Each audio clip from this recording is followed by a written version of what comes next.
first thing I'm gonna tell you that no other white person will tell you is just so we're absolutely clear. We have all, at one point in time, said the N word. Okay, appears to me that everybody has, but due to the hurt and trauma, I think it is important that somebody stand up here of white color and make sure that it's been admitted once and for all that we have all we've all every single person of white skin has said the N word before, and I wanna understand that to you real fast. I want you to grasp it. This ain't an excuse, but this is the truth of the matter. Okay, this is the second thing that no white person is ever gonna tell you. Now, could it be that because I was born in Louisiana and I'm from the South, that my experience might be different from somebody who is born in the North? Could be, right? So I might not really speak for all white people, but my interactions with everybody seem like at some point in time, whether you came from the South or not, everybody of white denomination did or has relatives that do. And as a result, the second thing I admit to you that no other white person will tell you is that when we are brought up, we are indoctrinated. And I know that kind of sounds like its own thing, but it's the truth. If you really stop and think about it.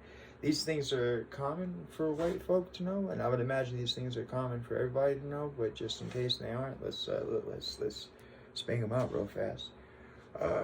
Number one, each and every white person brought into the world, when they encounter their family, is indoctrinated with every racist joke there is.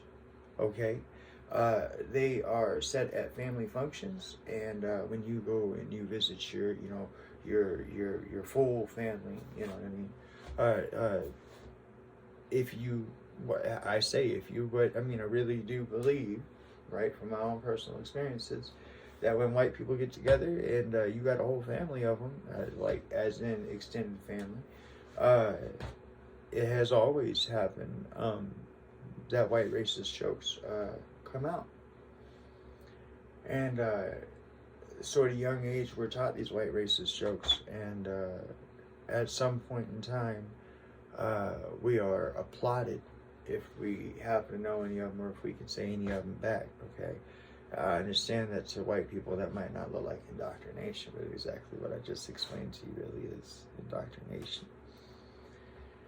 And the two things that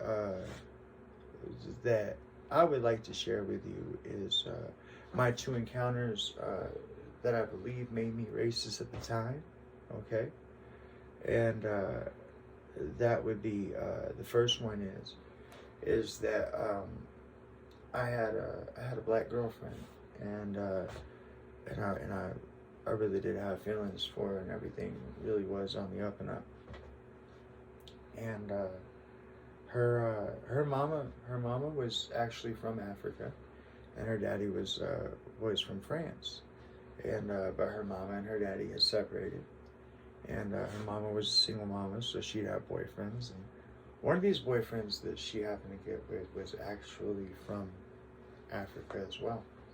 I don't know if that has anything to do with it, but she, when me and her were talking it out for the last brief second we ended up talking, it seemed to have some sort of importance. So, I had a black girlfriend. Her name was Megan. She was prettiest thing, and we had a lot in common and whatnot, and I was in high school, so we was, that too, and the boyfriend found out, and I won't go into his actions or anything like that because I'm not interested in spreading racism or bringing up any hurt feelings. But it was the first time I had experienced racism towards me as a white man. And I say this is my admission about me being racist. It's what I did afterwards, and it's not that I did anything to the guy. It's not actually that I really did anything. It's that I didn't do anything, and that is after that man beat my ass, I shunned Megan, and my reaction was because I had always heard about racism in school. I never could be my own fault. Sorry, I never expected it to come back this way. When it did, I didn't know how to handle it, and it wasn't until I got older that I realized that I was wrong. And the reason why I qualify it as racism is because I didn't take into account the fact that it could be because I was young, but I'm not trying to make any excuses. I didn't take into account that if that man was that aggressive with me, how aggressive was he with Megan? And wouldn't she have needed me to be there to help her? Or wouldn't we want somebody to be there to help us? And who better than me? But I shunned her. The second time that I feel that I was racist, and I don't know.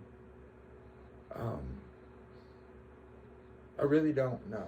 But when I hear my own words and when I think about what my own words would be, it sounds racist to me. So I admit to that here right now. That is, so I had gotten my Sri Yantra, and I had practiced blowing smoke on it every day for 3 months. And God come to me and asked for a relationship. I told God I didn't care how God came to me. I said I would accept whatever came to me, that however, whatever form God wanted to take, however God wanted to be. And God come to me in the form of Yamoja, or Yamiya. What's so interesting is that, if you guys look into her name is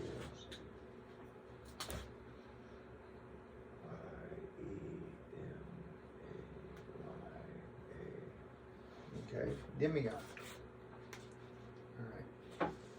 All right.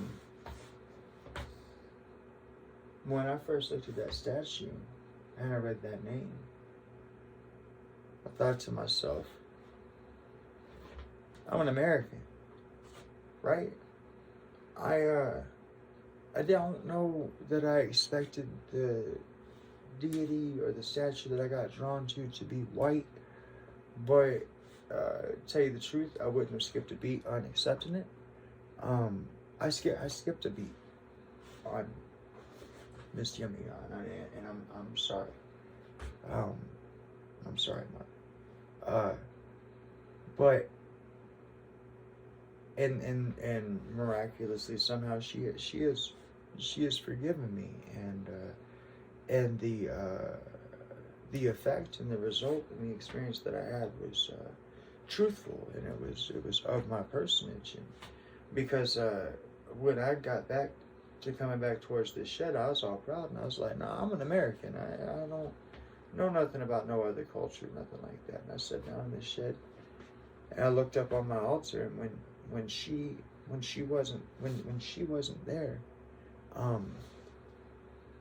felt low, right? I felt like dirt, right? Because I had asked for any relationship.